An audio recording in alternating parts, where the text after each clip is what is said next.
Governor ഭരണഘടനാ ലംഘനം നടത്തുന്നുവെന്ന CPM വ്യക്തിപരമായ രാഷ്ട്രീയ വിശ്വാസ പ്രമാണങ്ങൾ രാജ്ഭവനിൽ അടിച്ചേൽപ്പിക്കാൻ ശ്രമിക്കരുത്.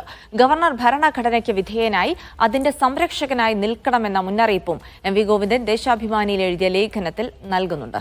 സെയ്ഫ് സൈൻലാബ്ദീൻ വിവരങ്ങൾ നൽകും. സെയ്ഫ്, ദേശാഭിമാനിയിൽ ഗവർണർക്കെതിരെയാണ് സിപിഎം ഇത്തവണ എഴുതിയിരിക്കുന്നത്. എന്തൊക്കെ വിവരങ്ങൾ അതിൽ പറയുന്നു? ഭാരതാംബ വിവാദവുമായി ബന്ധപ്പെട്ടുള്ള പ്രതികരണമാണോ? സംസ്ഥാന സർക്കാർ യുവജന സംഘടനകൾ വിദ്യാർത്ഥി പ്രസ്ഥാനങ്ങളും എല്ലാം ഈ ഭാരതാംബ വിവാദത്തിൽ ഗവർണറെ നേരിടാൻ ഒരുങ്ങുമ്പോൾ സിപിഎം ആണ് അതിന് നേതൃത്വം നൽകുന്നത്. അതിന്റെ ആണിക്കല്ലായി നിൽക്കുന്നത് സിപിഎം ആണ്. സിപിഎം ആ വിഷയത്തിൽ ഒരു തരത്തിലുള്ള വിട്ടുവീഴ്ച ഗവർണറോട് സ്വീകരിക്കില്ല എന്നുള്ളതാണ് നമുക്ക് അവരുടെ സമീപനം കാണുമ്പോൾ അറിയാൻ കഴിയുന്നത്.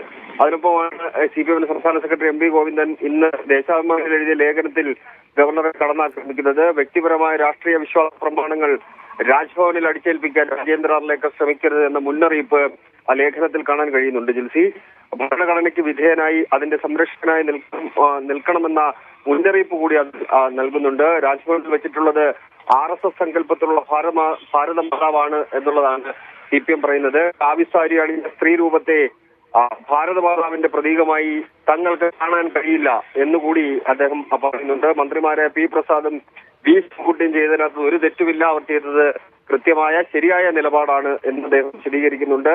അതിനൊപ്പം തന്നെ തെറ്റായ രൂപമാണ് സ്ത്രീരൂപത്തിനൊപ്പം വെച്ചിരിക്കുന്നത് എന്നുകൂടി അദ്ദേഹം പറഞ്ഞു വെക്കുന്നുണ്ട്. മൊത്തത്തിൽ രാജ്ഭവൻ സംഘപരിവാരവൽക്കരിക്കാൻ RSS വൽക്കരിക്കാൻ ശ്രമിക്കുന്ന രാജേന്ദ്ര അർലേക്കറുടെ ആ നടപടി അത് അംഗീകരിക്കാൻ കഴിയില്ല എന്നാണ് ആകത്തുകയായ ലേഖനത്തിൽ സിപിഎമ്മിന്റെ സംസ്ഥാന സെക്രട്ടറി പറഞ്ഞു വെക്കുന്നത്. ജിൽസി.